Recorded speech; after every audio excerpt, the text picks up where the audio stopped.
Greetings, fellow investigators, and welcome back to our video podcast, Into the Darkness, where my friends and I play the Call of Cthulhu role-playing game. I'm your host, Tom Rayleigh. The scenario is called Fragments. It was written by Steffen, Schütte, and it's translated in English by Pascal Breitenfeld, who is also our game master. This is episode 9.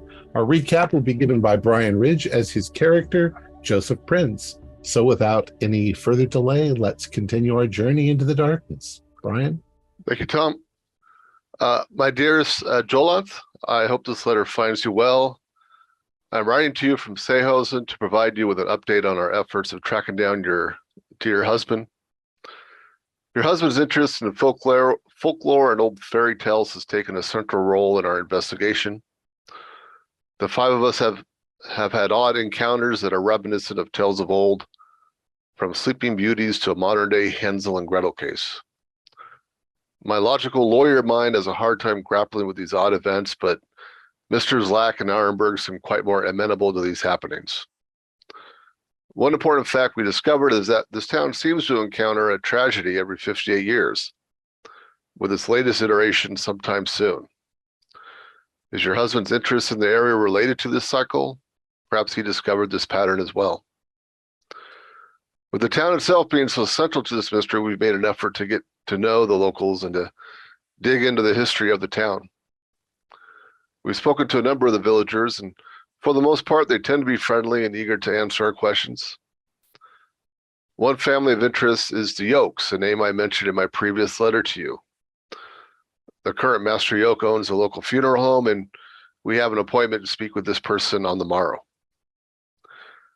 We had a most unfriendly encounter with the local mayor yesterday. He accused us of all sorts of boorish and illegal behavior, but I countered his careless accusations with the fact that we have done all our work here on the correct side of the law and no one has been pressured to say or do anything that they do not want.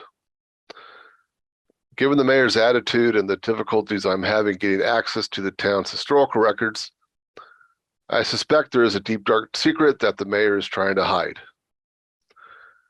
He is a member of a local raffle club, along with several other elite members of the town. Perhaps this cover-up is wider than we have yet to even consider. There's a town festival coming up, and I suspect the various threads we have been following will all come together at this one event. I would remind you that one of the first clues we encountered was your husband's purchase of a large number of fake flowers, presumably for the same upcoming fair. What did your husband know about this event? There's so much more I could tell you, but I doubt you would believe much of what else I have to share. I can't promise a happy outcome, but I feel we are close to resolution one way or another. I hope to see you soon. Joseph. Thank you. So you just came back to the hotel from that meeting with the mayor, and one of you nicked this list of showmen who will attend the fair. And you have an appointment in like half an hour to meet this Mr. Yolk. Probably just going to hide that note in our luggage under something and then just get going. I also think that we need to be very careful because this Yolk fellow might be deep into what's going on here. Everything points to that. We just need to be prepared in case something weird happens or something dangerous. Be afraid of people walking up behind us and whacking us over the head and dragging us into a barn somewhere and tying us up or killing us. I'll keep my back to a wall. Given the strange reaction of the villagers to the children's disappearance and the fact that the woman who consumed them seems to not be in control of herself, it's certainly not a safe environment. So you're all going to that meeting, or you're Yes. Splitting up?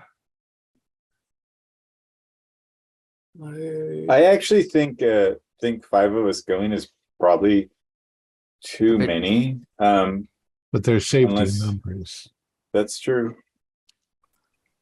I'll stick with you. You guys know the rough side of this. I don't know anything. What But do we we also want? need to Let's see. we need to speak to the old woman. What do we want to ask? What do we hope to gain? What information do we hope to gain? I don't think we can ask about the dreams because I think he's on the other side of that. So I guess it's more. The question is the Yolk family aware of what happens on this periodic schedule every? He also has Yes. the stash of coins in his house. The gold coins of the king. I thought we had lots of evidence that they were heavily involved in this. Maybe my memory isn't good on that, but Well, it I thought some appears of to the- be connected to his family all the way back. Yeah. Yeah, his family Yeah. at least. right. Do we think he actually has the gold coins? The other guy mentioned that he kept it for the festival because it's a family thing. Yeah. Yeah. Okay, here's a crazy idea. Maybe he's like some semi-immortal and it's not way back in time his family, but it's him. Well, that's pretty crazy. That's pretty out I there, know. but I think But I've we're seen a talking bit fairy tales, right? We've seen some crazy immortal stuff. wizards. Well, Yes. I'm afraid that I can't sit here and not just keep trying to rationalize everything that we've seen so far. I mean, granted, we've seen a woman who's a cannibal eating children. But what if she was drugged? How could you explain somebody doing that? Also the And gas and all the cats, and then I guess it's that wolf that killed all the sheep, and then that woman supposedly turned back into a It's- woman when she was shot. Or I guess that wolf that turned back into a lady when she was shot by that hunter. what have we actually seen in reality, and what have we been told, and where do they differ? We have witnessed the inexplicable semi-comatose condition of the young Brunhilde. That People the go into professor- comas all the time. No, they don't go in. That's not what a coma looks like, though. She looks I'm like she's not a medical sleeping. person, so I say we have this conversation after our meeting. And We also don't Well, I know think that that we the need to know. woman did kill the children or ate them. considering there's know. a history of every certain cycle that there is just a tragedy, people can't do anything, but just like all those short people burned all those houses of all those single women. But we have to know what to ask when we go to meet this Yolk fellow. We can't just go there and say, "Oh, we wanted to meet you," and then not Right? Yes. Right. know what we're right. going to say. Excuse me, sir. Are you a dragon who's hoarding gold coins? Do you live in the lake most of the time? It's like yes, I guess we can't ask about like Locke and what was it? Well, he invited us, right? And we put him off. No, you asked that okay. Bueller to set up a meeting. Because we need to learn about the Rifle Club's history and I guess a few Yeah. other things. I would like to ask about his ancestor and that little statue, that little fountain we saw at the pond. Yeah, and the other What if time. what if his answer is just, "Oh yeah, he made that"? Well, We I know guess that it's he also made it. it's also a chance for us, I guess, to grab those coins because those coins are special. But, What are you going to mug him and search his Oh, no, house for the no. coins? Oh, it says it was like he puts it in a box. He locks up in like at his house. Everybody You could puts ask things if in you could boxes see and it. locks them up in their houses. Okay, well- but Okay. This is called possessions, commonly. Uh, Well, it's- do we Yeah. think that who can most successfully pass as an interested journalist from a big city? I understand you have this festival, it draws this attention, your family has been involved with it. Do you know about this rumor that there are periodic peculiarities, that sort of thing? I feel like this might be a Walter, bit. you could pass for a But literary he knows type. who we are. He did a right? fine job as a veterinarian. I think he'd be an excellent. I appreciate your trust, but I remember We can play our hand a bit and just ask about the professor, because Why? there's always Yeah. a Why chance don't we it's in his just? basement.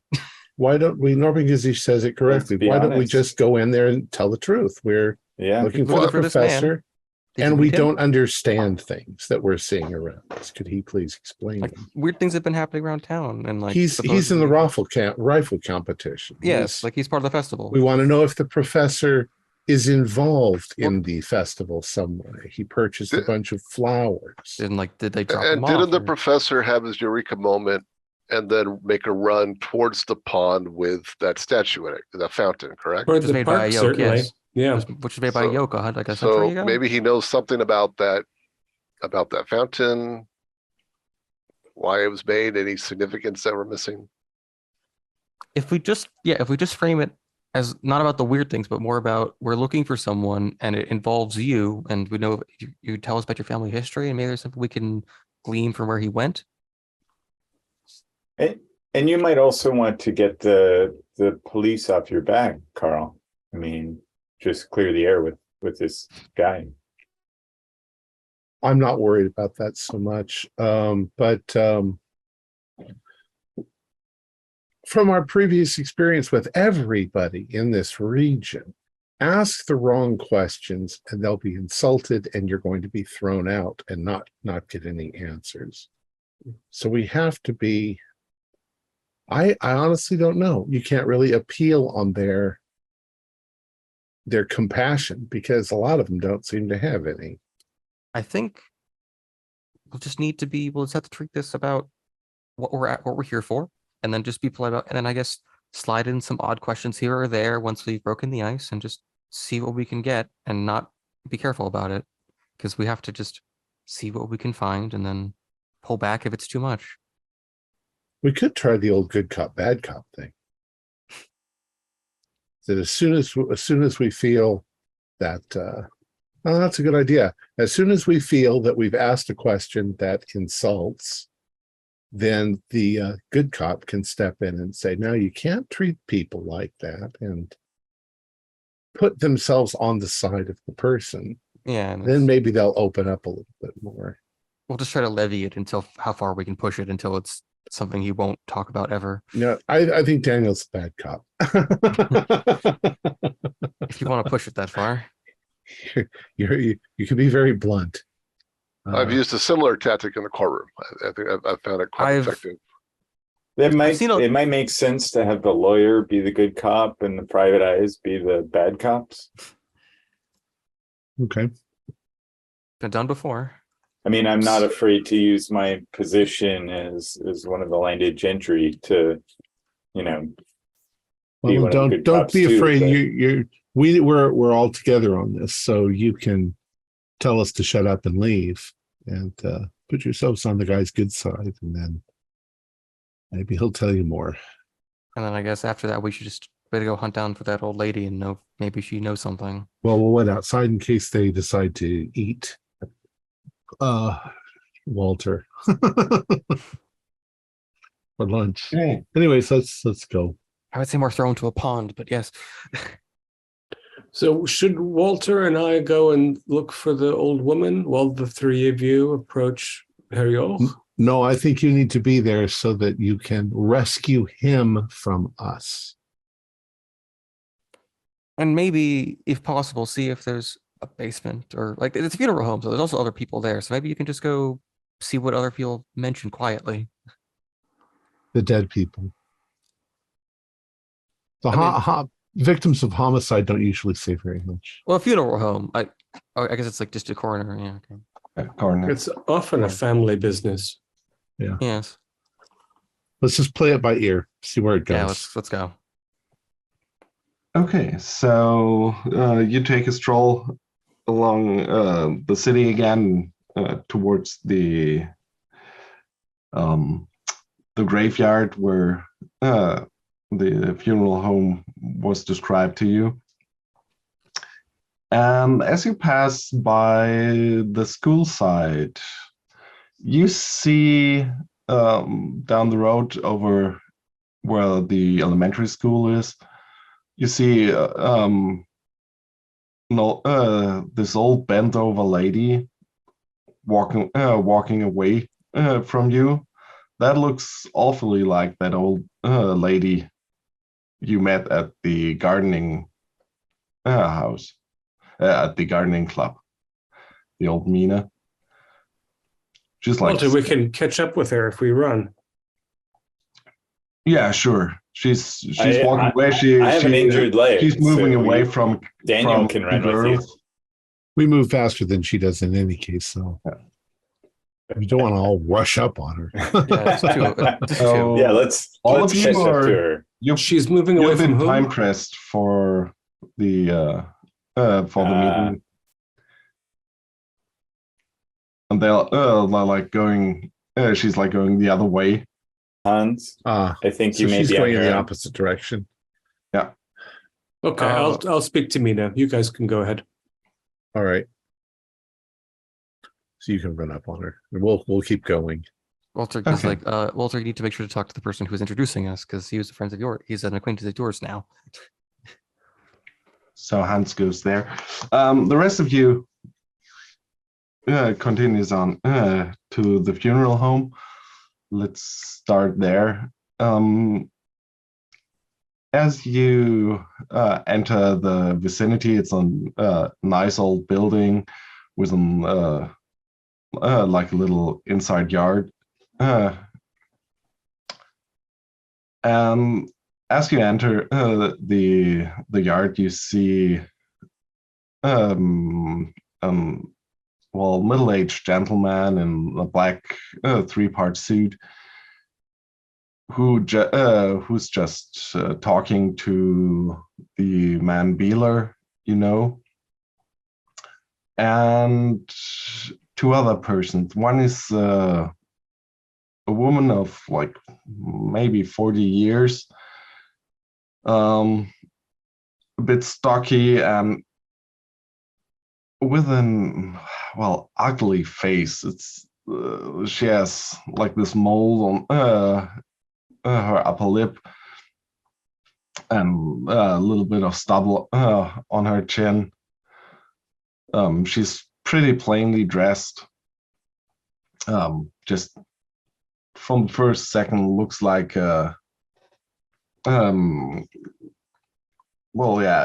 very unappealing, unattractive person.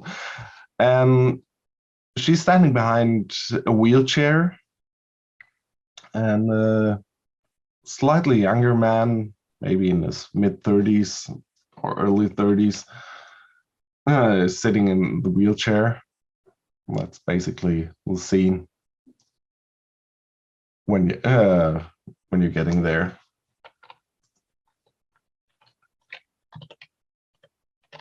Okay. So do we know who these people are? No, you haven't seen them before. Okay. I walk up to them and introduce myself. Yeah, Bila sees you first, and he turns around. As he turns around, he goes like, "Oh, hello there." Hello, And- I'm Walter von Arenberg. We have an appointment? Yeah, Mr. Yolk, this the people I told you about. So this is the guy we spoke to yesterday? That's the guy you spoke to yesterday. Yes. Okay. Oh, well met then. And Mr. Yolk is the guy in the wheelchair? No, Yolk is the guy in the three-part suit. It's like, Okay. I'll be with you in a second. And he turns back to the woman and the man in the wheelchair. So, my dears, if you would maybe talk to the Fuhrmakers, I think they could need a little bit of assistance. And, maybe we can get to an arrangement. And the woman nods and gentleman, and pushes the man in the wheelchair off. So I'm sorry. So how many people are out Mr. Yolk, man, wheelchair, woman, and then Mr. Yeah, the man in the wheelchair and the woman who are just leaving. Just leaving. This Habiler. Mr. Beeler, and then the Yolk fellow. So the two are leaving. Okay. Yeah. So Yolk turns towards you. So I understand you are interested in a rifle club festival. Oh, very much so. I attended many festivals like this at my family's family estate when I was young. Oh, fascinating. Please, do you want to sit down? I don't have that much time, but I think I can spare a bit. I'd like that very much. These are my friends, and I introduce each of them. So he takes you towards the entrance of the building and opens up the door. The inside of the building is, a little bit dark. Everything is clad in dark woods. And as he lets you inside, he seems of checking all of you. He's standing in the door, and he's mustering all of you as you're walking past him. It looks like he's taking measurements with his eyes. Sizing us up for coffins. He leads you into a nice sitting room where there is another person, blonde woman, could be 45-ish, but looks a little bit emaciated. She looks sick. And you notice that one half of her face is a little bit disfigured. It's like in drool. So it looks like she might have had a stroke. This is my wife, Martha. I hope you won't mind. The nurse didn't arrive to take care of her, so I'll have to see after her. And he goes over and takes a napkin and dabs a bit of drool from her face. Please have a seat. Harold von Ehrenberg. I'm sorry. Go ahead. Is it just the six of us then? You four, yeah, the six. Okay. Yeah, Beeler excused himself. Okay. Walter here was interested in the gun festival, but tell you the truth, we came here looking for somebody. We were hired by the wife of a professor, and we headed in this direction. We became interested in the festival and so forth, but a number of very odd things have been going on in this town. We haven't exactly met with cooperation. He looks quite interested of things like. Oh, you mean this unfortunate happening with the Furmaker children? Indeed. That's and the result that we stumbled across the truth of it all. Yeah, that's what I understood. And, I mean, that must have been horrible. It was pretty horrible. What can you tell us about the festival? And also, does the festival have some sort of relationship with holes opening up in your town? The festival having... I don't really know what you mean. The festival having relationship to holes? It's just a gun festival, right? A rifle. Yeah, festival. it's a fair that we have every year. Well, you see, we're quite proud of it. I mean, the rifle club goes back for at least the 14th or 13th century, and the free shooting and the annual fair is most likely dates back from that time. So that is quite some time we're having this festival. So That naturally, is, and it's so important that we keep our German history. Thank yeah, you. of course. Of course. But what do you mean with holes opening up? Well, there's various like sinkholes that have in some cases turned into lakes. But they seem to correspond sometimes with your festival. Oh, it's do they? probably nothing. It's just Do they? It's been weird when we've Never. actually You don't never considered that. you don't like test cannons or anything like that would cause vibrations or explosives. Oh, we usually only use small caliber, and back in the olden days there was the crossbows that were shot, or even archery shootouts. So And you crown no a king cannons that I know of. You crown a king and a queen, or just a king? Well, the king is crowned for by the free shooting, and the king elects his queen. That makes sense.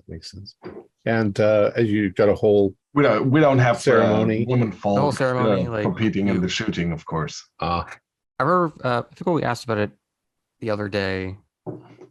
They mentioned like you were in charge of like the thing. You're in charge of what the king gets to wear for the ceremony or something. Well, yeah, the chain of office, that is quite something to see.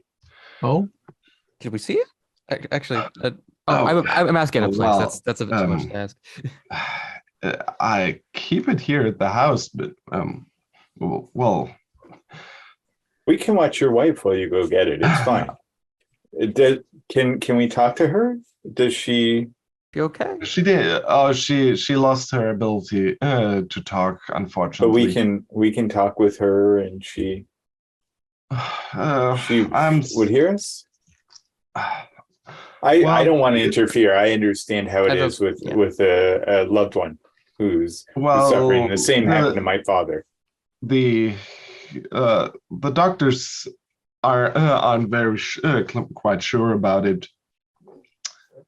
Sometimes I think she understands things, but I'm not really sure.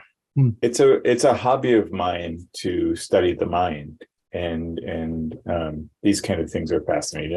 That's the only reason I asked, not to push. But if we could see the chain of office, then we would keep your wife entertained. I don't see a reason why I shouldn't show it to you. Thank you.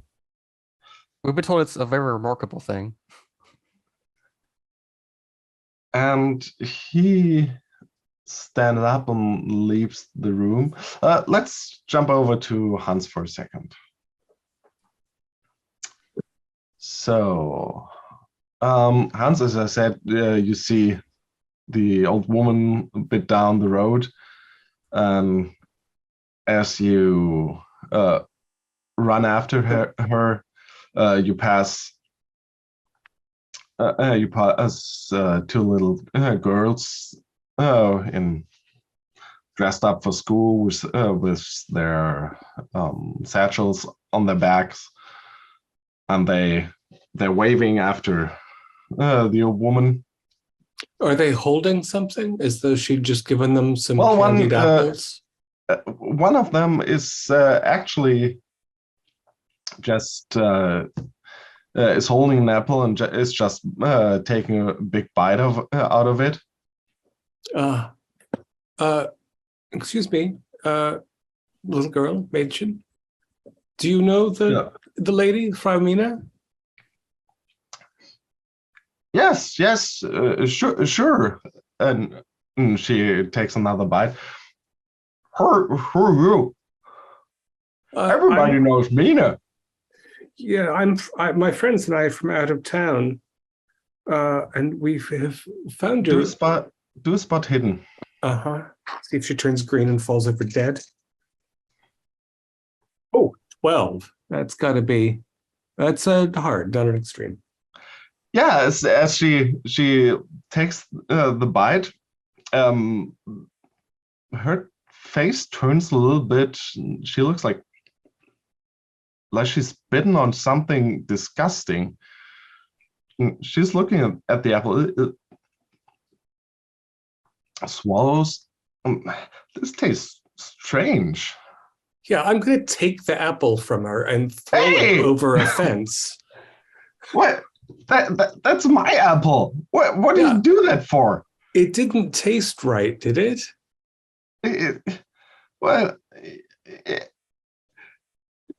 You're mean. What are you doing? Yes, I'm very mean. Go off to school. Thief! And she starts screaming. Good. He stole our apple. The other girl has no fruit? The other girl has no fruit, no. Good. I'm going to say, Charles, I have to go and speak to the old woman. Keep an eye on your friend. If she gets any sicker, I think the apple was poisoned. I'm sure the old woman didn't mean anything. Mina meant no harm. What do you mean poisoned? Look at her. Well, she looks. She's a bit enraged. She's like an 8-year-old girl, and you just stole her apple. I'll give her a mark. Buy some apples after school. Now go, and hurry after the old woman. So you hurry after the woman. Yeah, she's an elderly woman. She was already down the street and around the corner, and you had this little discussion with the girls, but she's not moving all that fast, so you can easily catch up to her. Does she have any sort of burden? Is she carrying? Yeah, she has some wood on her back. From Mina, excuse me, may I help you with your load? Oh, hello. Who might you be? My name is Hans-Peter Locke. We met. I met you in your garden home the other day. Oh yes. I remember. I think I remember you. There were a few of us. How are you, dear? Very well. And I can take it from her. It's not. Not very heavy. Like a backpack. Yeah. If it's just a bunch of twigs bound together. Yeah. So I'll walk you back to your home with this. I'm very curious to speak with you. Oh, are you? Yes. You know, my friends and I are visiting. My friends and I are visiting from out of town. We're actually from quite far off, and things seem very different in Seehosen than they do where we come from. The Rifle Festival is this weekend. Oh yes, I think so. You must remember. You see, I don't really partake in all this merriment any longer. That's long gone from me. But in your youth, you must have seen many a festival. You're from Seehosen originally? Sure. My boy, if you get as old as I, you see a lot of things and a lot of festivals. Yeah. So do you remember the festival from 58 years ago? 58 years ago? Yes, I was. I don't know if I remember a specific festival from 58 years ago, but I was living here 50 years ago, obviously. Well, I wouldn't assume anything about your age, of course, madam. But it seems like probably the last time something extraordinary happened during the festival. Because your records, the town records, the history shows that every 58 years, something unusual happens. Well, 58 years? I don't know. And you're basically walking down the streets. It's quite a bit to her hovel. Let me see. My memory isn't what it used to be. Well, there was this one year, was it 58? Could be 58 years ago when, well, there was after the free shooting, there was the big parade to the festival tent, and I remember that the whole tent caught fire.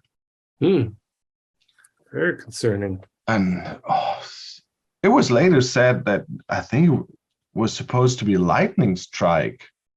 I don't know. I didn't see any lightning that day. It usually comes with a big storm. No, it was beautiful weather, just like today. So I don't know. Just like today, yes. Maybe it was just some drunk boys who played around with gunpowder and caused an explosion or something like that. People do get over excited at a big festival. The apple you gave to the school child down the way, is that from a tree in the public garden? Oh no! I get some fruit from my plot, but many of the nice people of this town, they give me sweets and fruit and stuff, and I give it to the children. So if you don't care much for the festival, now that you're a woman of some maturity, what do you do during the weekend? It must be such hoopla. And well, I sleep a lot. I sit in my hovel. I collect wood and sell it. I have to make ends meet. Indeed, that disagreeable man who runs the public garden, does he give you much trouble? Well, he tries to get me out of there, but I've been living there for so long that nobody really I think nobody has the heart to send an old lady onto the streets, not even in these days. And at this point, you reach the garden colony. Mm-hmm. Well, better her shack. Mm-hmm. Does it have a stovepipe? Does she have a stove in there? Yeah. She has. So where should I put the sack of wood? Oh, just put it here in front of the door. Do you want something to drink? Maybe I can make you some tea or something. If you'd share a cup of tea with me, I'd be delighted. Okay. So she opens up the door and leads you inside. It's a small one-room hovel. As you saw through the window, there are a lot of mushrooms and herbs and stuff hanging from the rafters. There's a small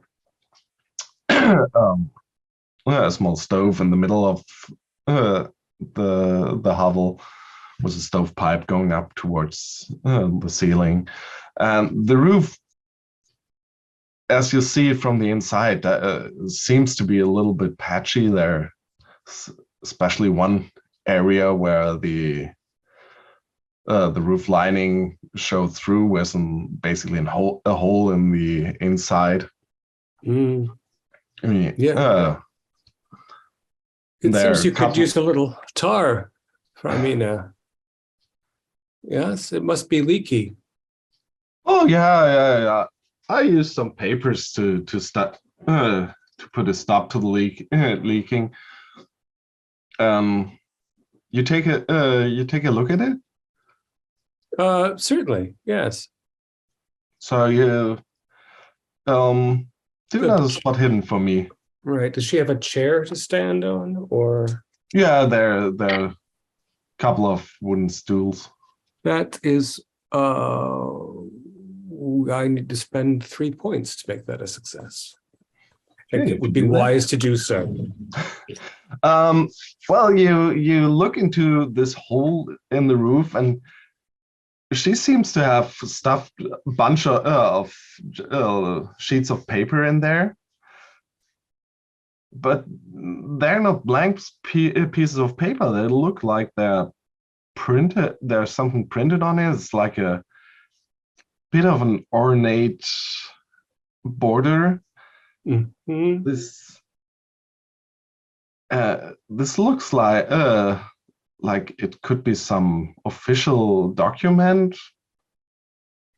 Yes. For a minute, I think we can stuff in something that will be better here, and I'm going to take off. I don't know. I guess I'll take off my tie and pull out the paper and wrap the woolen tie into the hole.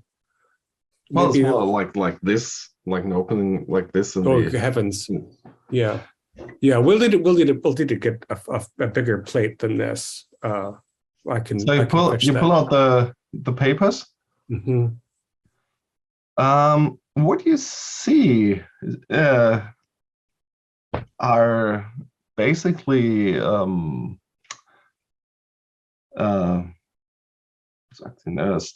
their stock certificates for. As you look over them, they are named to a boating company, Foss and Loam, which is a big builder of commercial and of warships, and it's a whole stack of stocks. Mm-hmm. Tens of thousands of marks worth of. Well, they seem a little bit older, so the numeration on them is in the tens of thousands, but they could be worth even more today if they're older stocks and the course of the value has gone up. Mm-hmm. It could be hundreds of thousands of marks. Oh, yes, that's for a minute. Where did these come from? This stopping paper that you found? Oh, that's some old papers from my from my father. He left them with a bunch of stuff. Well, the bad news is we're going to take a little time to fill the hole in the roof. The good news is, if you want to buy a much larger house, you can with these. Don't be silly, dear. And let's go over to the others again.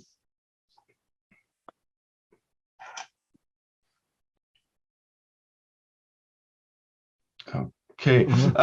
Yolk is, as I said, he is away for a couple of minutes. Do you want to do anything while he's away? You know that I say this to them. I say, you know that he used to believe that when a person had a stroke, it was caused by elves or fairies. Do you think she still dreams? I have no way to even speculate on that. What do you say, Dr. Steve? I mean, Ehrenberg. Walter. I whispered to Carl, Carl, why don't you take a look around while I talk to his wife? Is there a bookshelf? Yeah, I like to peruse the bookshelf. Right. Well, I'm going to pretend to look for the restroom. I hope he doesn't mind.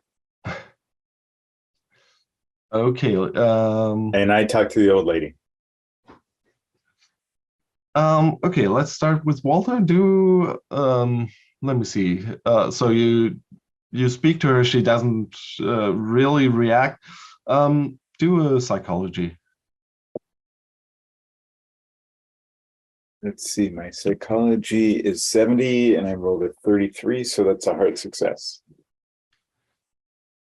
You think she does realize things around her. Her eyes are moving, but she seems not to be able to talk to you.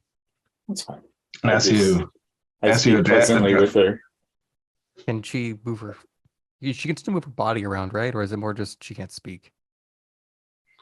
Well, the left side of her body is hanging down, limply down, and she doesn't speak. She doesn't seem to really move. Walter, maybe. So she's basically in a seat and with some cushions that prop her up so she won't slide down. If I had good yes/no questions to ask her, you can probably give her a notepad. Yeah. Well, maybe, yeah. Maybe she can move her, like, I guess at least like. But I can't even think of any good questions to ask her. Carl, you go out into the hallway, and there is actually a door next to the entrance. The first one is the first you open is leading into a small closet. Well, some coats and stuff hang there, and the next one is a small bathroom. Since it's naturally the next door that I would have come to, so I actually I go in and use it. Okay. When you come back out, the Mr. Yolk comes from a door in the back of the hallway. Okay. Oh, pardon me. I needed to use the restroom. I hope that's. Oh yeah, sure. Please come back in. And he brings you to the living room. He has a small wooden box, which he places on the table. Stupid photo. Is there anything on the box? Symbols? No, it's just pretty ornate. Pretty nicely carved box, and he puts it there and opens up the lid, and inside you see a whole bunch, what looks like a whole bunch of coins. Unless you take a closer look, it looks like it's a strong necklace with a couple of chains running down from it, and on every chain there is a couple of these gold or bronze coins, and some of them look like usual coins from older days, but there are a couple of them that look quite familiar to you. Because of the dream? They look like the one you saw in the dream. My goodness, the pride of our shooting club. Coins from all different periods, it looks like. Yes. What's that one there? And I point to we had a historian here once. No one was really able to date all the coins. Something. We look at this one, and he holds up one of the them with this lizard thing on it. It's fascinating, isn't it? Yeah, I've been around. It looks vaguely familiar, like maybe I've seen it in a book somewhere or something very similar to Does it. it remind? Wait. That reminds me of a Um, statue I saw in Göttingen, I think like last week. It Oh, was does it? by yeah, it was Walter, like Walter, do another psychology roll, or basically everyone can do. Another hard 04. success. Wait, what is my psychology? Yeah, can we trust him? I got an 04. That's an extreme. I got a 29, so it's basic success. So, everyone who has a success of any degree, he is hiding something. He seems to be extremely proud of this chain of office, but when he tells you that they couldn't date Identify. the coins and stuff, there's like a smirk in his eyes, and he is definitely holding back on something there. So then you were just talking. You were saying about the. I remember in this Göttingen? in Göttingen. I remember seeing this fountain of like this frog, and then I think like this water nymph of sorts, and it was made by a man named Yolk. So how far does your family history go back? Oh, pretty far. Well, you see, there in this town, well, I don't want to brag, but there's always been a York in this town. Well, Founder. there was a York, as I understand it, that had been on the very first city council. So we go way back, but I don't know about any of any artists. Do you know from what time that is? Well, that is totally new to me. It's I have to research that. If there's a branch of the family I don't know about. It was And a he seems generally interested in that. it was a a yoke of Yak, I think. It was like Did we have a date? Were we able to? Was there a date on it? let me see. I'm remembering. Oh wait, I think I wrote no. I like Yeah, on a you piece of paper. had. It was. He said it was 1755 to 1810. Yeah, okay, that was yeah. Jacob Yolk. Yeah, born 1755, died. We just found it on 1810. the way when we were coming here as we like took it as we were going to go come here, and I just noticed it was a bit odd when we came here. Well, the plaque even said he was born in Seehofen. He was born in Schuhausen, so I was curious if you know anyone like that would be your that'd be 1755. your grandfather, wouldn't it? Or would like your great grandfather? Oh, 1755. That's much for the back. At least my let me see, great. But as I said, no, she's maybe a sideline of the family that left. The name isn't that common, so that could be. Well, I have to look through my records. That is really fascinating. Are those records in the city archives? Or no, I've got you get your own personal I've records? got some papers about the family and the rifle club and everything.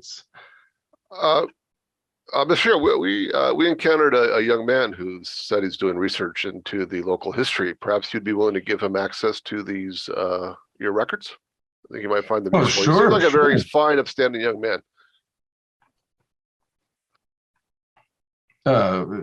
Sure, why not?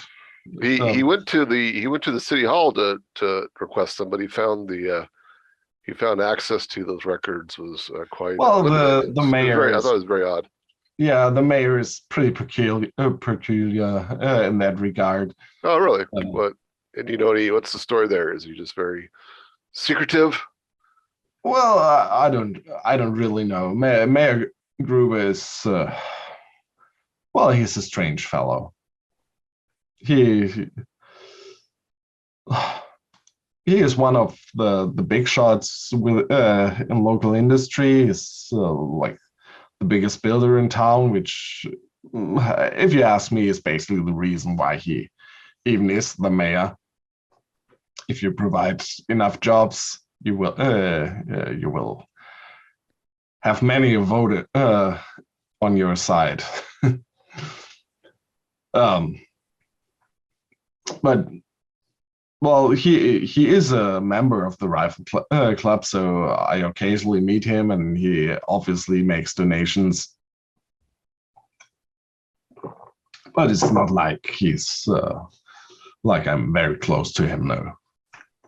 Yes, we met him yesterday. He was very unfriendly to put it. Oh, was he? I'm sad to hear that. Yes. I am going to play my card, which might put me in a great deal of danger. And while you're talking, he's closing up the box again. Well, before you do that, while you're answering their questions, I'm going to suddenly lean over and look at the gold again, and I'm going to go, "Oh my God!" and sort of act very surprised. And then I'm going to look around the room, and I'm going to look at Herr Yolk and say, "May I speak with you privately?" Yeah. Well, yes, of course. Is there somewhere we can go for a moment? Yeah, please come with me. And he closed the box, and as we're walking away from the rest of them, I'm going to give them some sort of sign, like fingers crossed that this does something. So he closed the box, picks it up, and walks you to the door in the back of the hall where he came from when you left the toilet. There's a small office, and in the back there is there's a small safe. Okay. So he pulls out. Just let me put this back back in its place, and he pulls out the key and sticks it into the safe, and he has to. There seems to be a dial for a number code, which he twiddles. Opens. Once the box is safely returned and the safe is closed, he stands up, puts the chain under his shirt.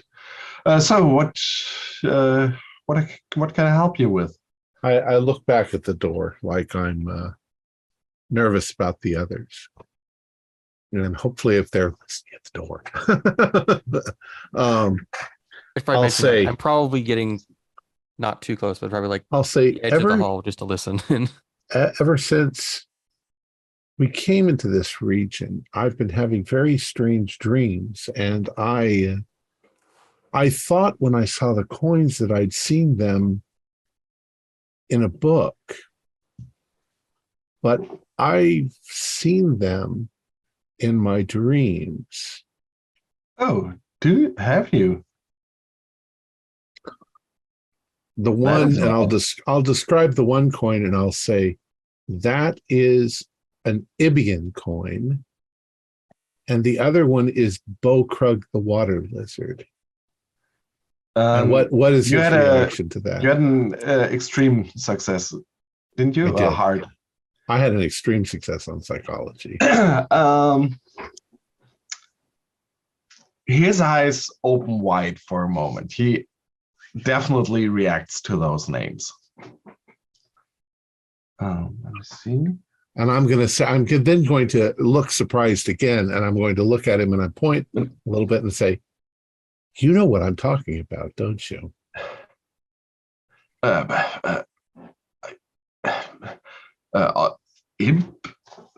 Bokru, I don't know.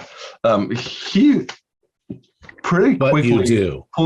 pulls himself together. What are you implying? I don't understand. I don't understand either, but something's going on. Have you been there? Have you been to the city? I don't know what you're talking about. I would have to ask you I've an appointment in a couple of minutes. I'm sorry. I think I'll have to ask you to leave. And You know what I'm talking about. And I'll yeah, and he I'll- opens I'll up the door. yeah, I'll make a little noise so they know I'm about to open up the door. So they're not all like Three people. The door opens and we all fall in it. Oh, we were looking for the bathroom. Oh, it's the Yeah. next door up. It's next to the left. Okay. So he pretty much compliments you out of the house.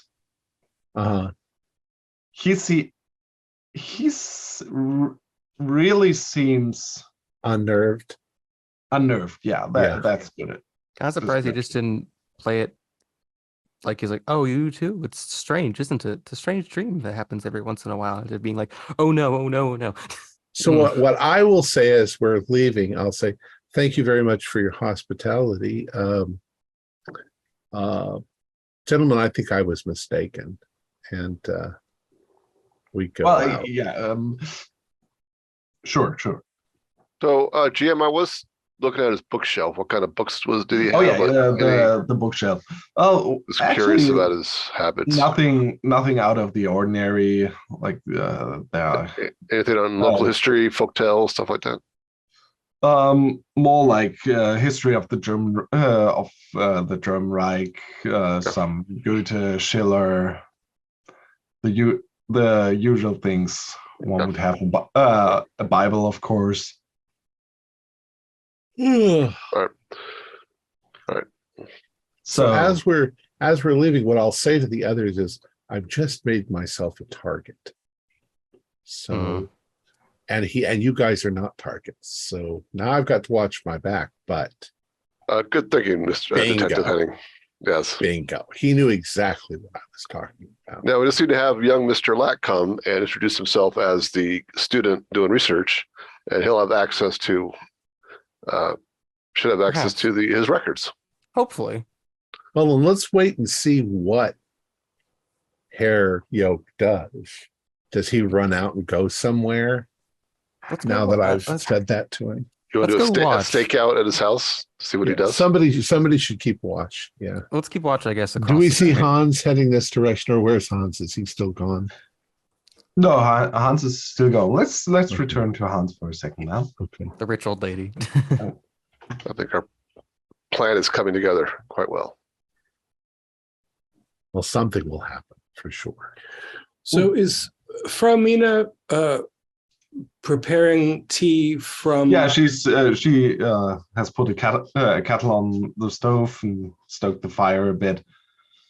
Does she have a tin with something that smells like tea in it, or is she pulling leaves and mushrooms off? She's pulling no mushrooms, but she's pulling leaves from the rafters, and she's basically preparing a herbal tea. Mm-hmm. Do I recognize do I see some chamomile flowers? Yeah, it's some basically usual what you would do in a herbal tea.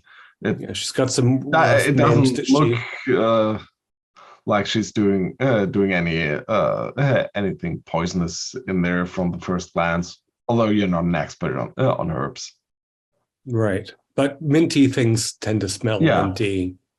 Yeah, it's fresh. And I'm watching that she puts everything into the same pot, just out of caution.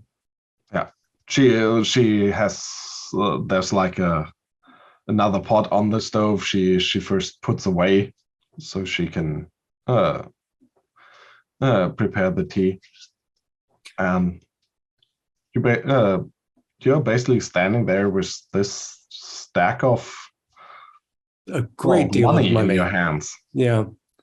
I'm very much looking forward to sharing a cup of tea with you, Mina, but I think that I understand your skepticism, but after tea, I'm going to go to the bank in town, and I think you'll be able to live much more comfortably than you do if that's something that is of interest to you.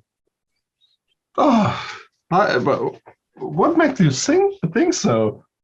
Well, you see, this company was, etc. Mm-hmm. This company has done very well in recent years, and so this is not just paper, but an investment. You see, You think so? that's my belief. The bank will correct me if I'm wrong, but regardless, it'll be enough to patch your roof. Oh, that would be wonderful. Well, if you would help me with that, that would be great. So you're basically having a nice little chat with her? Yeah, I want to ask her. I've always been curious. So many of the folk tales from this region have unusual variants, and there's one. My tale is done. There runs a mouse. Oh, whoever can catch it can make a great fur cap out of it. Oh, isn't that from one of the fairy tales? I think. Let me think. Isn't it from Hansel and Gretel? The end of it.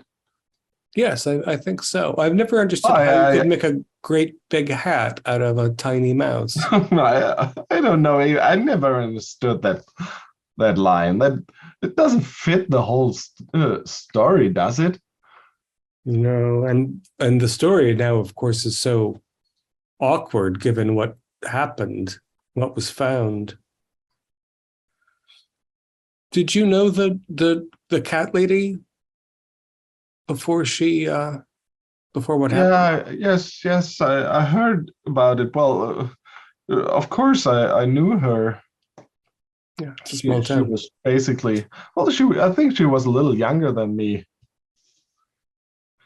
We saw each other around town from time to time. I still can't believe what I heard about this so impossible. Yeah, it's a great tragedy, and it seems nobody suspected that she was likely to do such a thing. But it's been 58 years since the big tent fire. Well, it could be around this number. I don't really know. It's exactly 58 years, and I think back then I was I was a young girl. I went. Yes, well, if I remember right, I was on my way there because there was the dancing in the evening. Mm-hmm. Yeah. It must have been around that. Yeah, like 60 or 58 years sounds about right. Do you know of any other of the old fairy stories that have parallels to the village? You know, the boy and the girl were named Hans and Greta, and it seems as though this place... Not really. Is she telling the truth? I have very little psychology, but I will try. Try it. Yeah, not an 88. No, face is just... She seems a little befuddled and confused. How does the tea smell? Smells good. Smells fresh. But as you there's this well, the whole cabin smells a little bit strange. Like this. Yeah. The It's other a little pot bit moldy, a little bit the all these herbs and mushrooms and everything that's drying here. Pungent. Yeah, The but pot the that tea smells good. the pot she took off the stove, was it covered? Yeah, there was a lid on it. What size was that pot? It was like this. Substantial. Look, Uh-huh. cooking pot Where did she set it? on a small table next to the stove. All right. Well, when she turns around to stick a twig in the stove, I'd like to peel the lid off. There is some brownish, mushy stuff in there, like a. There seem to be some mushrooms in it and in like broth. It smells foul. Mhm. I'll try to put the lid down carefully so she doesn't notice. Yeah, she's occupied with something. Didn't see any meat or bone or anything, just some kind of No. rank, maybe a witch's brew kind of feeling. Maybe. Okay. Well, I'm going to hurry through. I'm going to let her drink the tea first. Yeah, she does. So that I see that she doesn't keel over. And I'm going to hurry through the tea and offer to rush down to the bank with the paper so that we can get her roof patched before the weekend. So, sorry, there was a message. I didn't catch the last thing. So I want to speed through our tea. Yeah. And then offer to take the documents down to the bank so we can get her roof patched before the weekend comes. Okay. So you leave her and tell her that you'll take care of the papers with the bank. And when you get back into town, you're walking past the school again, or basically towards the school, and the rest of you is basically coming from the other side, and both of you see that there's some commotion in front of the school. Is there an ambulance? Well, there are a couple of people standing in a circle, like a group of people. There's some not enraged, some excited talking, and somebody is running off. Excuse me, is there a medical problem?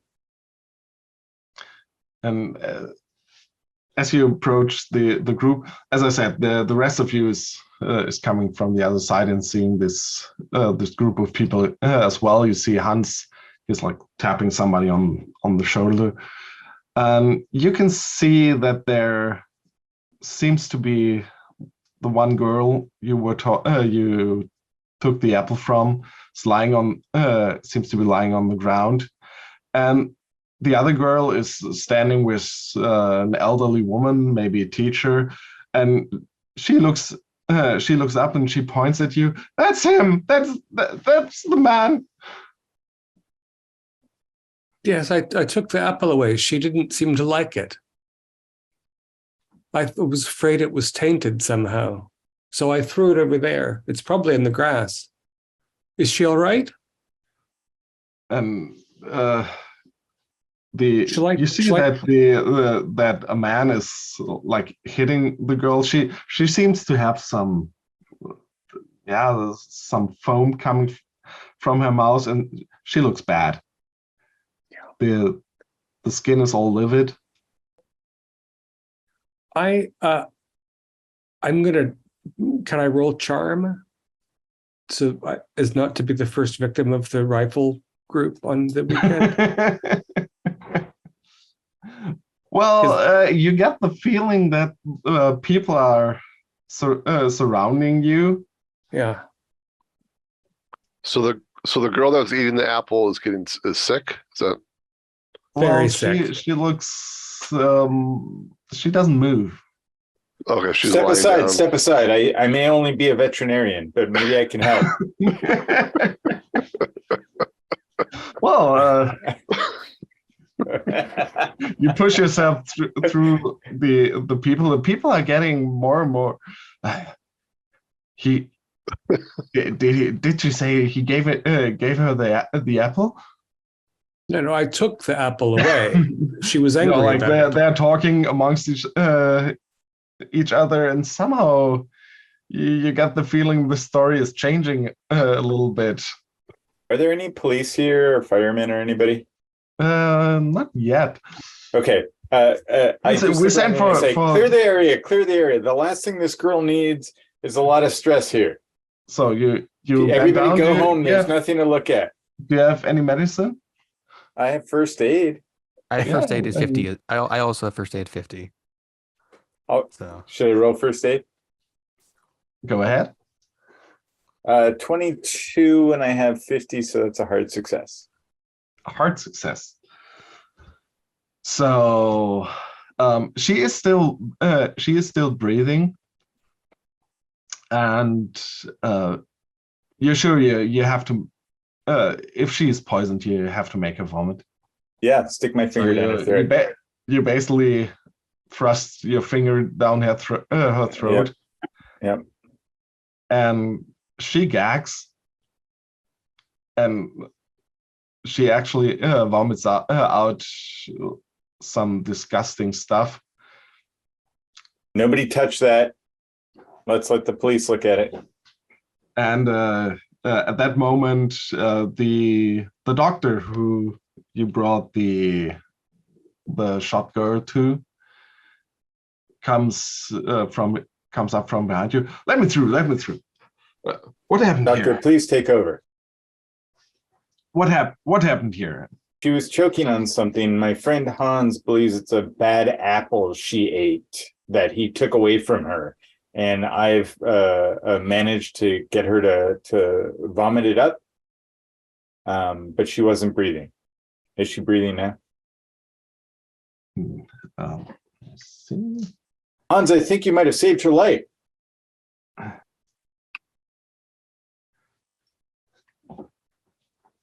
Well, the doctor checks her.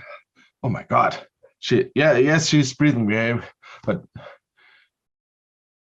what do you think she ate? She had an apple that seemed to make her feel sick, but she was eating it. I threw it over there. Let's see if we can find it. We can learn what might have bothered her. I tried to throw it over this fence. And is there apple in what she vomited up?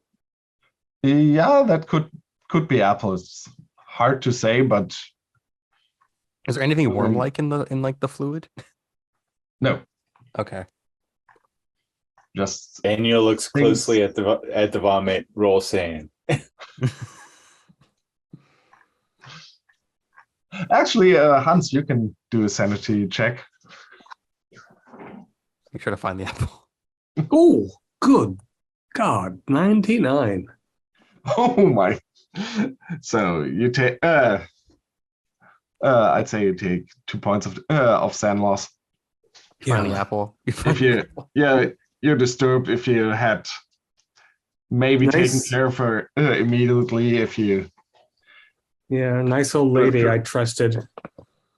Kind of trusted, and still. Whoa. So, and while you actually you and some of the other people look for the apple, and you actually find it in the grass, and at that point, one of the policemen turns up. Let me see whom they first got. That would be the Constable Voberg you already met, the one who first was a little bit skeptical of Carl. He comes walking down the street with a small boy who's basically pulling him along. Okay, people, what's the commotion? What happened here? Mr. Lack here saved this young girl from food poisoning. She was eating a bad apple, and he took it from her and threw it out. He looks around. You people again. I thought the mayor was pretty clear this morning. Yes, we seem to be the saviors of this town. Oh yeah. Constable, how many murders do you allow a year in your little town? What are you implying? I'm implying that you're letting a lot of murders go by. If we weren't here, I would have died. So what happened here? I was walking up the street. I saw this girl bite into an apple and then make a terrible face. And then she went to bite it again. So I grabbed it and threw it away because she clearly didn't understand that she was eating something bad. And how did you... So you saw a girl eating an apple, and then what do you mean you thought it was bad? And the other small girl, and he said he would give us more apples later. I did. I said, I gave you a note to buy more apples after school. So, Doctor, how is the girl? Well, she's fine. I'm pretty worried. So you're the other doctor. The other doctor is answering. He's he's taking a pulse and does somebody get an ambulance? We need to get her to the hospital immediately. I concur, doctor. Get her to the vet right away.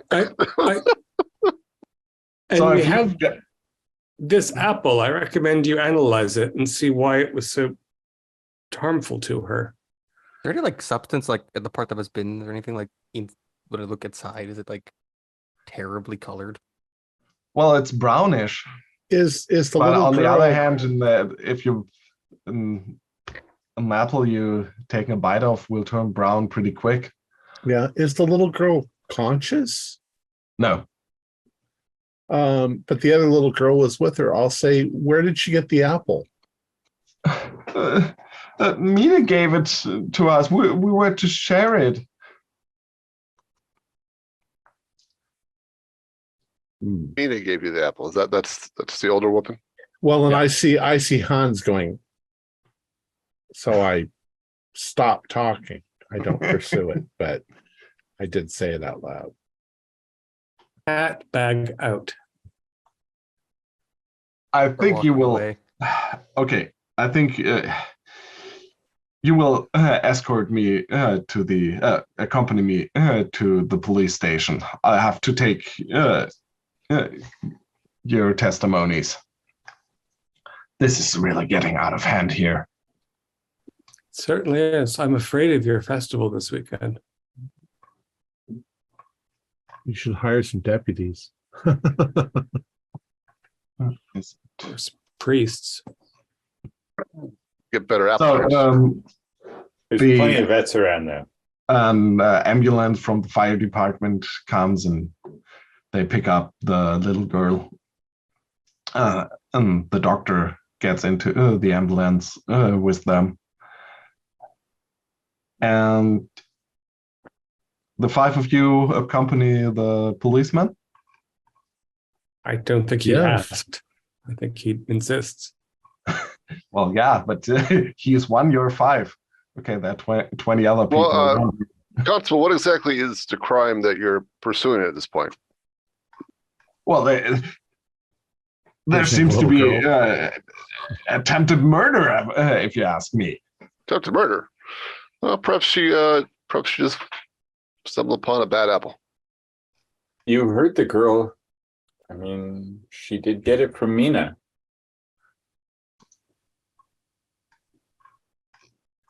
Well, yes, we will. I will send someone to check on her as well. But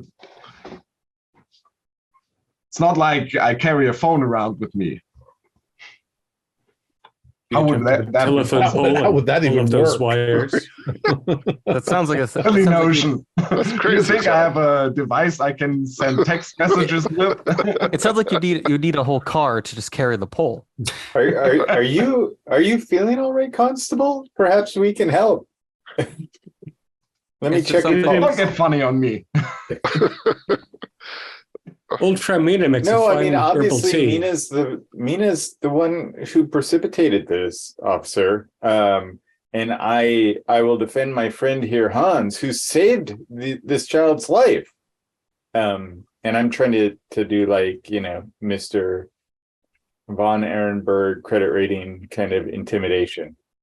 Like, I'm high class. Like, how do you dare accuse me? Okay. I got a regular do a success credit on my rating. credit rating.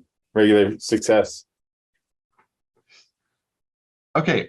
So he takes you to the station. He actually sends out the young constable to fetch Mina or check on her. And he basically boils down a little bit after you give him a little speech. You're used to talking to people, and you pulling your weight around. I guess Joseph also chimes in, As a lawyer. and but he insists on having your testimony, Hans. So what do you tell him? I'll be representing Mr. Locke as his attorney. I'll be present. Yeah, but, okay, no problem. So basically, what do you tell him? Joseph, I did see the old lady give the kid an apple.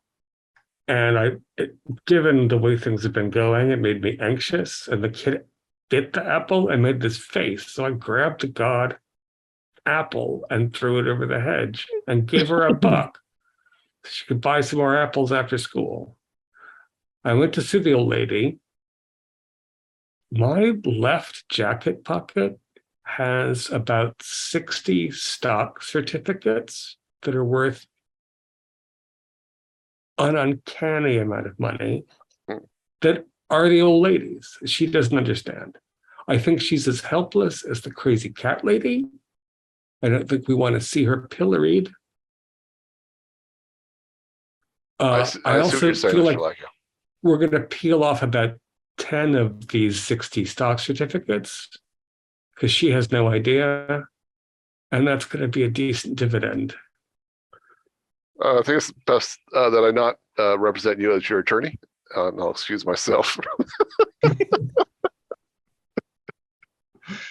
So you basically give the You say you grab 10 of the stocks and leave? okay. So you peel off some of the stocks and give them to Joseph. I was just going to separate them from the others before I go into the bank. I wasn't actually handing him a direct bribe. I was just commenting on the fact that we could make a decent personal gain out of this. Because the old lady, we're just going to let them rot in the ceiling. So you have them basically separated in your pockets. I think I probably stuffed them all in one pocket when I left Okay. her shack. Yeah. I haven't Okay. made arrangements with So the children now, crying out and so on. what do you tell the police? what happened, just in general terms. Do you Well- mention the stalk at all? No, that's nothing to do with It's the not case. relevant. The little girl with the blue beret was right that I promised them more apples. I did take an apple away from the girl who got sick, but I thought it was because it wasn't a good apple. I didn't like the color of her face when she bit it. And I'm glad that we got back in time to save her. I'm glad my friend is a competent physician, because it was clearly tainted in some way. Mhm. The older woman who lives in the shack in the garden told me that people give her fruit and candy all the time that she hands out. So it could be anybody who gave Mina the apple that she gave the child. I don't know. What do I know? I'm just visiting ahead of the festival. So, but you tell them that you went with Mina to her shack. Mm-hmm. Okay. So after she basically takes your story, Joseph can of course be present if you tell them he's your lawyer. Sure. And you're not charged with anything. They're just taking your testimony. And after some time, the young constable brings in Mina, and he has this the pot in one hand, the one you with those mushroom The stuff. smelly in one, it. right? Yeah. Yeah. Constable Thorberg, I found I brought the old Mina, and you said I was to check for anything strange, and I found this stinking stuff here. And he puts the pot on the counter. Oh, the Mina doesn't seem to be vexed at all. She just sees you leaving the interrogation room in the back, and the nice young man that helped me carry my wood. How are you? I'm well, Mina. I haven't been to the bank yet because we had trouble with the child at the school.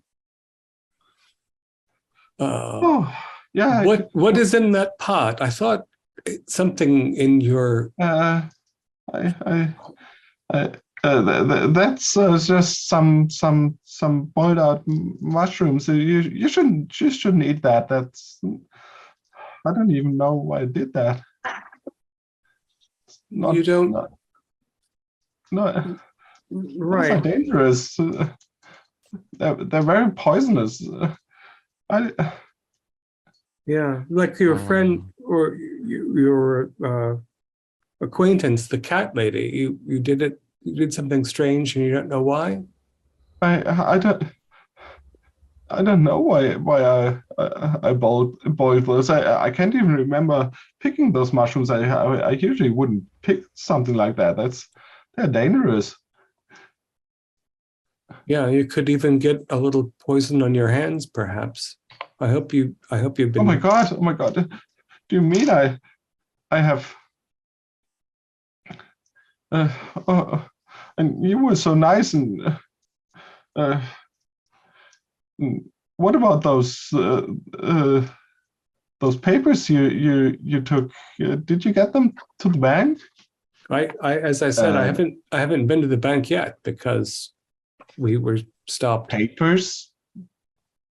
Yes. Constable standing behind you.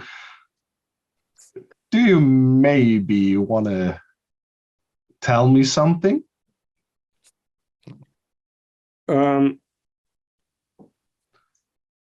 Prince, if it has nothing to do with the occasion of the child being nearly poisoned, is there any reason that I need to disclose private conversation with myself and Excellent point, Mr. Lack. This is not a question that relevant to the case, Constable. I don't see why my client is obligated to give you any sort of answer. But you said you would bring those papers to the bank. Yeah. Constable, clearly she's out of sorts. She's mumbling about this Would and you that. please Paperwork, be so who knows? kind and tell me what papers she's talking about? If you don't have anything to hide, that shouldn't be a problem. No, it shouldn't be a problem. The lady in question, Constable Thornberg, is it? Yeah, Voberg. Goldberg. It turns out that this destitute, elderly, and somewhat confused woman has assets that she was not aware of, and that I was going to save. I'll present. They probably have watermarks on them. 50% of them. Well, you formally said you stuffed them into a pocket. If you want to pull out just part of it, give me a sleight of hand. All right, that's not going to work, is it? I didn't do that.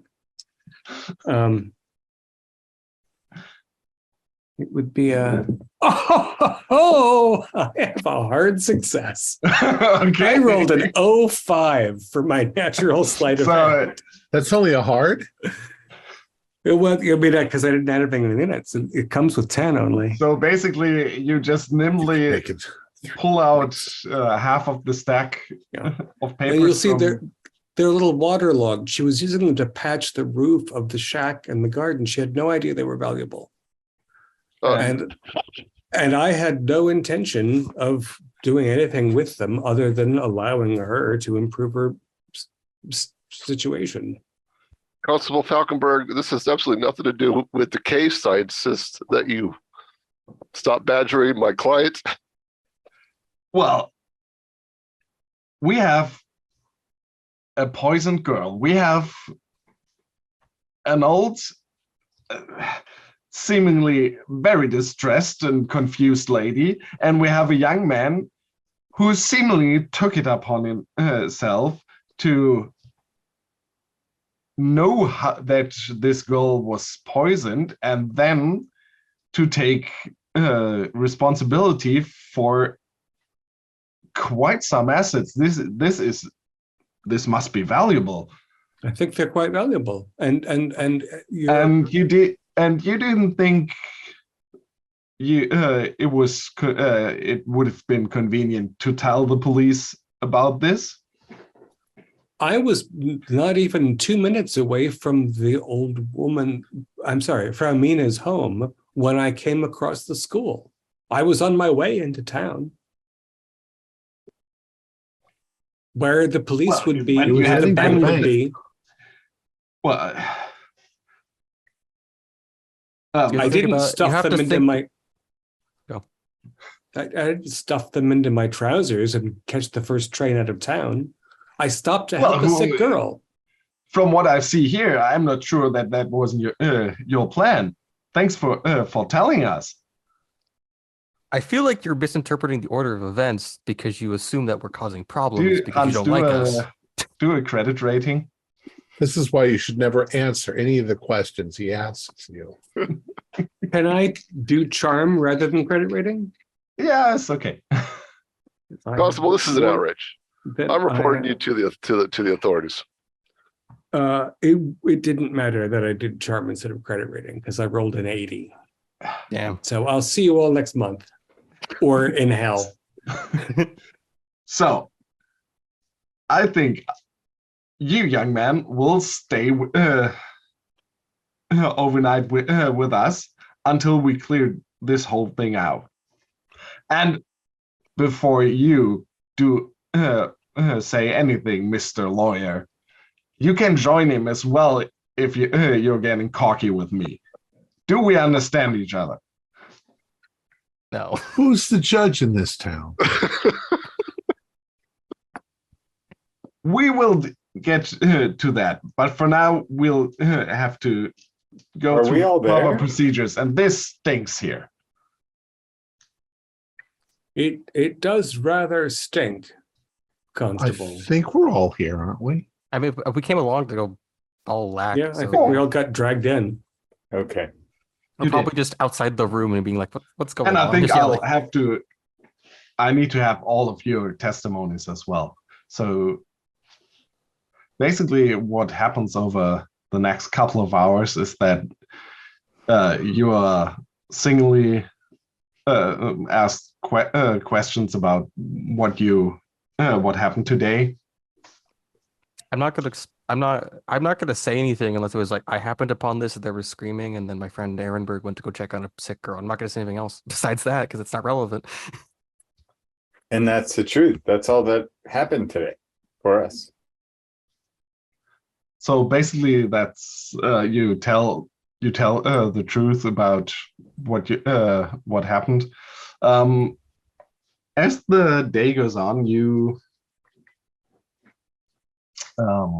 catch some words the constables having with each other. The mayor comes in at some point. And I'm sorry. So are we like in the police station getting interviewed you're like in the- one-on-one? Is that? yeah, basically you're basically not one-on-one. You're sitting on the bench in the front.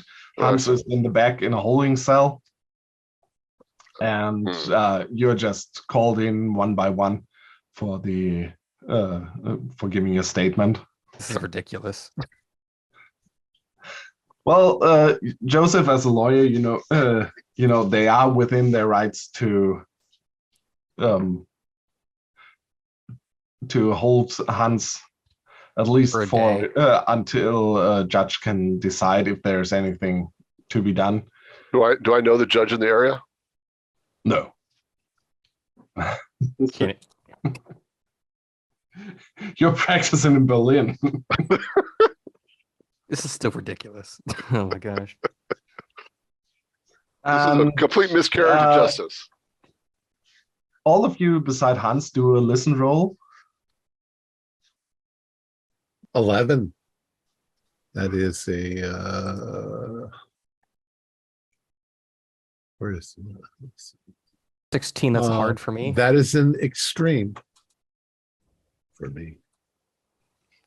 Okay, so if you have a success, you catch a conversation between the mayor and the chief constable. It's a rather humorless elderly policeman you meet the first time on this day. His name is Cleaver, and they seem to be talking about these stocks.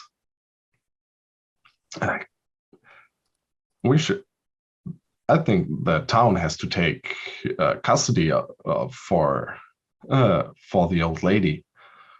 I mean, we can't have her living in this shack all by her own, and it's pretty obvious that she can't take care of herself.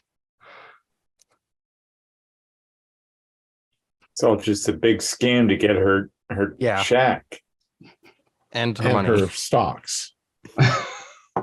which aren't there anymore. Thank you, Hans. So Can I just go through town and shoot all the bad guys? Because at this point, they're all corrupt. And they're all here. It's the mayor, the chief constable, Yolk. You got that much ammunition? No. But I want to shoot them all. I mean, I got like 18, 24 rounds on me if you need them. It's all headshots. Who you're gonna shoot? Maybe later. And at some point, the four of you beside Hans are free to go, with the additional mentioning that you're not to leave town until all of this has been cleared up. Exactly how is it supposed to clear up? We've given you the testimony of what happened. How are you going to clear it up any farther? Well, we'll have cash to all the present the stocks case to the judge, and he will decide. And when will that happen? Well, sometime during the next days. And when is the festival? As soon as we can manage that. And how long does it take you to cash all the stocks that you don't own? Young man. And he runs away. Out of character, when is the festival? Huh? Out of character, when is the festival? Well, now Wednesday evening, and the festival starts on Friday. And the lock is going to be booked through tomorrow. Okay. Well, at least that's what they're saying. Hopefully, he doesn't get any tattoos in prison. Hopefully they don't use a human target for the free rifle shoot. Aha. Oh dear, I didn't catch that. So good the jailer Okay. is. All right, Mr. Locke, stand strong. What are all of you planning for this evening? Hans, you have a lovely little cell. You get a lovely little dinner. This is so. This is, bread and water. if Locke, oh my god, if Locke, this is so fucked up. With like, if Locke literally just let a child die, and like, what the fuck? What's wrong with this? We'll see you in the Dreamlands, Hans. Can we somehow grab a hold of the bars with something and tear the whole side of the jail off and get him out? Because I feel like we're already in a dream now. It's so absurd. I do say that before we go, by the way. I say to Hans, we'll see you tonight in the Dreamlands. Schlaf gut. I want to say it loudly enough so anybody around who might know what we're talking about pricks up an ear, maybe talks to somebody else. Let's get the danger going. I would also like to pass off the remaining stock coupons to my lawyer or Herr Volter if there's an opportunity where we're alone. I'm not going to. So you want to pass the rest of the stocks to Joseph? Yeah. Good thinking, Mr. You had a hard success with your sleight of hand, so we'll let that roll. And then I expect to be searched or robbed or beaten or killed. So let's go to the bank and give these. Anyone got a praise? Praise. Actually, yes, I do. 5. I got 40. I guess you take it. You're gonna take a look at them. Yeah. When you're back. I failed. So I got a hard success. Well, you check the. You get a newspaper and check the stock market part of it. And considering that you have about half of the stocks, if Hans was right about that, the whole bunch should be worth somewhere around 600,000 Reichsmark. And he left half of them. And there? you got half of it, about half of the amount you have is like around 300,000. Is this before or after the superinflation? This is after the superinflation. Oh, good. Because tomorrow afternoon it'd be worthless. You can buy more than a piece of toilet paper with that.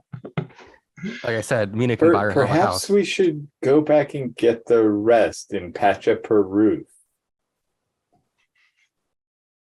I think that Hans probably got all of them. Oh, I thought. All that I saw. Yeah. They're probably detaining her as well because she's. So her house is probably abandoned. Yeah, she's in another cell. Either way, we should search her hut.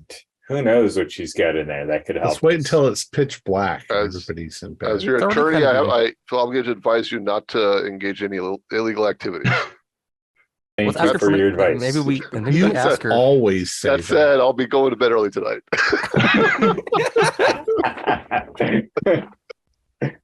So, any plans before you go to sleep? I think they'll be watching us, so we better just pretend like we're going home and getting, going to. Should we hide the stocks? Because I don't think we can put them in this bank. Because I feel like they're just going to report us if we do. Yeah, we're not. Well, another point that would be that would be a problem at this point is that they are actually named. Yeah, it'd be for So- Mina, or her. They're not bearer bonds, right? The name of Wilhelmina, what's her real name? Well, there's a name that fits Mina. Don't have the last name. So they are in her name. Okay. Yeah. So would she have to be However, if undetained, they if they declare her incompetent, then they Who might would have to get the go money? sue. Who would get the money? This The mayor. the town. That's something we need to find out. Well, Joseph, you from what you overheard, if they that sounded awfully to you that the mayor is interested in having her declared incompetent, and so the city could claim her assets to take care of her, of course. For Yes, nothing under else. German law, if she were declared incompetent or unfit, her They'd seize assets everything. would be passed on to the local to the city. At least in the case when there are no relatives, what it sounds like. All right. I don't know what we're going to do, but I didn't expect to find corruption both sides of the world right now. What I'm going to do, listen to my stomach rumble all night long. well, they Well, fed you you. get something. No, you get something to eat. Look for Take the bars Sausage. of the metal cup. And so you don't try any break-ins at the. But no, we have to go check out her cottage, right? Yeah, we And have yeah, to. we need to break into those city archives. Come on, Like I let's said, go. I got to wait until it's dark. So like 1 o'clock in the morning, maybe. Yeah. Sure. Let's go have some coffee. Well, let's have coffee sent up to our room. Yeah. Okay.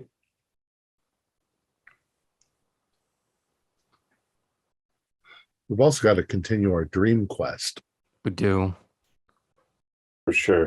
Actually, Walter, let's go to Europe. I have an idea. Okay.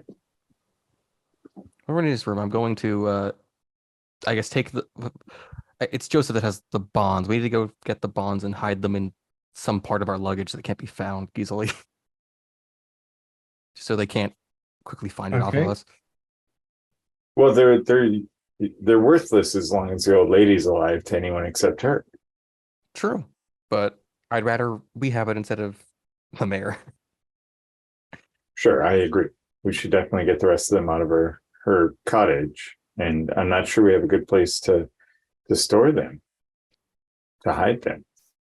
We could try the hotel At safe. the least, we might be able to use them to get the mayor and his people in big trouble. Leverage. Yeah.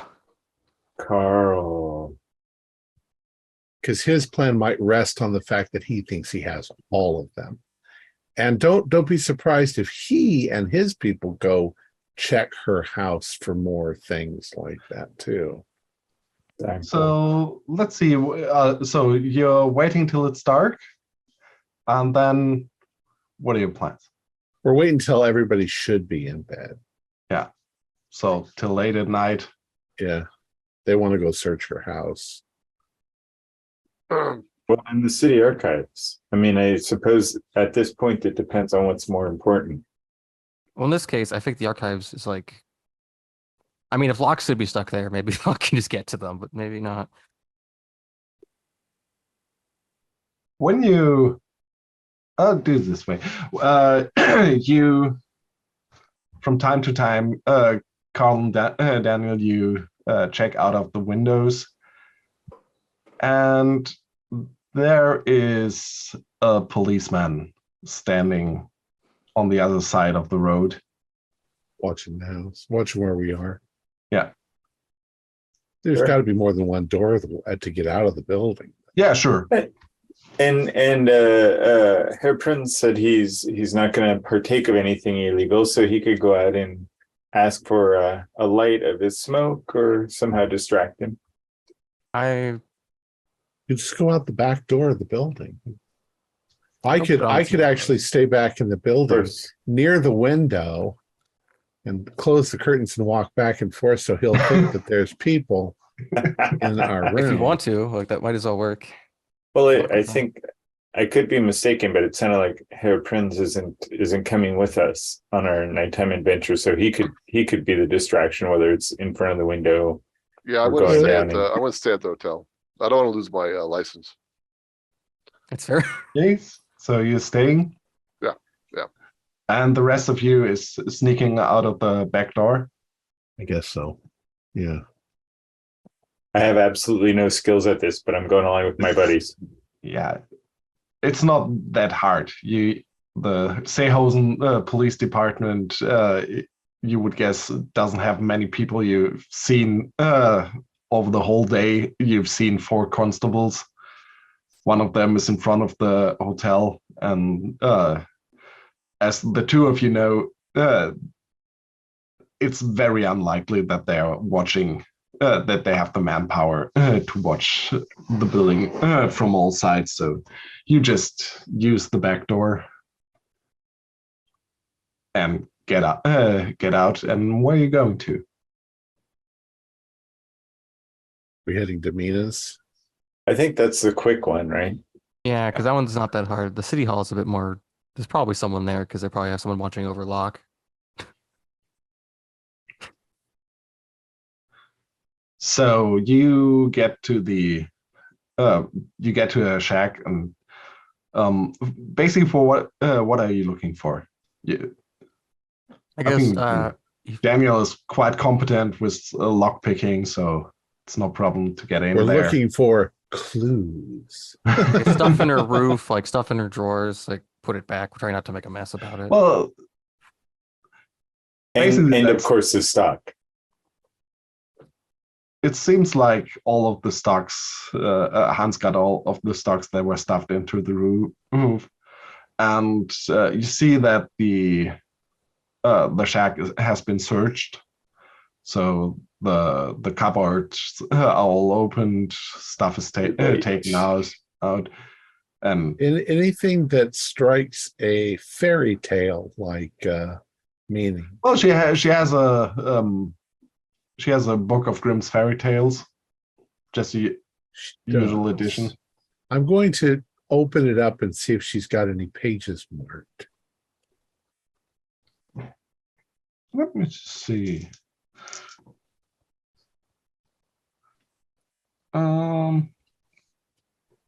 Well, there is like a bookmark in the story about the matchstick girl. Okay, I'm going to skim through it. It's a long story. Well, not that long. It's it's one of the lesser known, but it's just one of the fairy tales. Pretty sure that I've read it, and I'm trying to remember the story. The basically the usual story about a poor girl, and if I remember correctly, it has a tragic ending. She died in the winter because she had nothing, and she was a match or something. Yeah, isn't that Hans Christian Andersen? I think that is. Yeah, actually, that would be Anderson. Sorry, let me check. Oh yeah, sure. Okay, so the book was Anderson's. okay. Well, then I'm not even gonna look. She's. Yeah, it was just a fairy tale book. It is an Anderson story. Yeah. My bad. Well, I don't think there's anything here. Basically, you can do a spot hidden if you find anything else. 36 is a 40 is a normal success. It's a normal success. If I spent 4 points, it would be a hard success. No, you don't. You don't need to. I find the hole in the roof. You check the hovel, and it's been thoroughly searched. You don't think that you will find anything else here. Okay. I'm gonna go to I feel like it's time we go to the archives and maybe get lockout. Is that maybe a good place for us to stop? Yeah, I think so. Okay. Cool. Our players included Brian Ridge, David Gasway, Max Duell, Steve Anderson and myself with Pascal Breitenfeld as the keeper of the secrets. We have a Discord server where you can chat with other members. You can set up private games. You can learn the finer arts of gameplay and game mastering. We provide audio-only versions of our shows free for you to download from Podbean or iTunes. If you'd like to support our show, please visit our Patreon account. Just $1 a month helps us a lot. Like, share, and subscribe to our channel and punch the bell icon for updates on our latest shows. And leave us some comments. We enjoy reading them and answer any questions you might have. This is Tom Rayleigh, together with all the members of our gaming club, inviting you to journey with us once again into the darkness for another adventure into the universe of H.P. Lovecraft and the Call of Cthulhu role-playing game. Until next time, good luck, good gaming.